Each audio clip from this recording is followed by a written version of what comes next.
I come under the Presidential Records Act. I'm allowed to do all of that. I'm allowed to do whatever I want. The Presidential Records Act, which is not even mentioned in this ridiculous 44-page indictment, under the Presidential Records Act, which is civil, not criminal, I had every right to have these documents. If you're the President of the United States, you can declassify just by saying it's declassified, even by thinking about it. No, you can't do that. Wasn't true then. It's not true now. You're kind of stupid, I think, actually. But anyway, those are a variety of different excuses that Donald Trump has given for a lot of his behavior, but in particular, the classified documents that he willfully stole from the White House, tried to keep even when it was asked that they be returned. He tried to hide them from those who raided his house to get them. And it's been discovered, of course, that he stole them. So now he has all of these different excuses. And the special counsel, Jack Smith, is trying to get out in front of him using these excuses to either delay or avoid responsibility wholly. And he's not like mincing words on what he thinks about either the absolute immunity thing or the Presidential Records Act, which even Donald Trump in that clip admits is a civil thing and not a criminal thing, but he persists.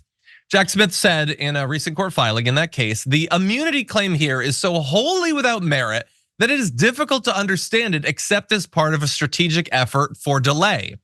That is true. That's true. It's almost as if that's what it is. And he seems to know that. The judge definitely knows that. The only question is, will the judge, in this case, Aileen Cannon, allow it to be used as part of a delay tactic? Before we continue with the story, we depend on members to keep on going. Don't wait. Click join now on YouTube. That's immunity. On the Presidential Records Act, he says Trump's reliance on the PRA as a basis for dismissing the indictment is wrong.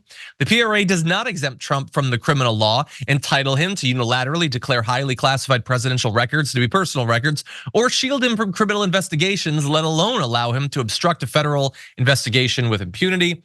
Moreover, his claim that obviously presidential records, highly sensitive government documents bearing classification markings that were presented to Trump during his term in office can be transformed into personal documents or personal records by the alchemy of removing them from the White House is false. And I love that. He's clearly having a little bit of fun.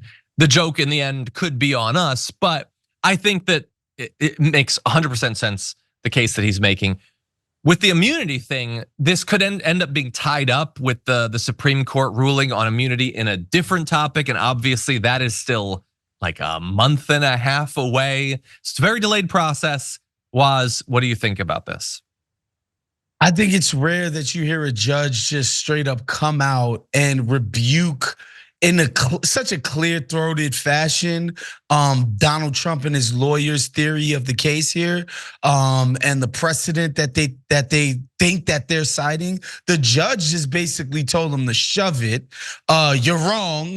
This has nothing to do with what you're being prosecuted for, and to get the hell up out of here. And yeah, I think that's surprising. It's not every day you hear judges be that emphatic when striking something down, especially somebody as powerful as Donald Trump. I'm more interested, honestly, John, in the idea that Donald Trump can telepathically classify and declassify stuff, because he said just by even thinking it, he can classify and declassify things. Because some of his most ardent fans, if you will, followers, if you will, members of his flock, they seem to think he's running a shadow government. He's still the president. Yep. He's the greatest thing since sliced bread. They might even be willing to take that next step and think that he might be a god who can just communicate to papers and documents and change their very nature.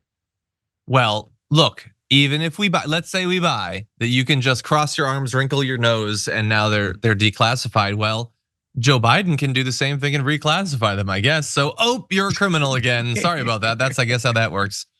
Look, in any event, there's a lot of these trials that are proceeding. And I think for any individual, you might rank which ones you either find to be most like personally egregious or most substantive or whatever.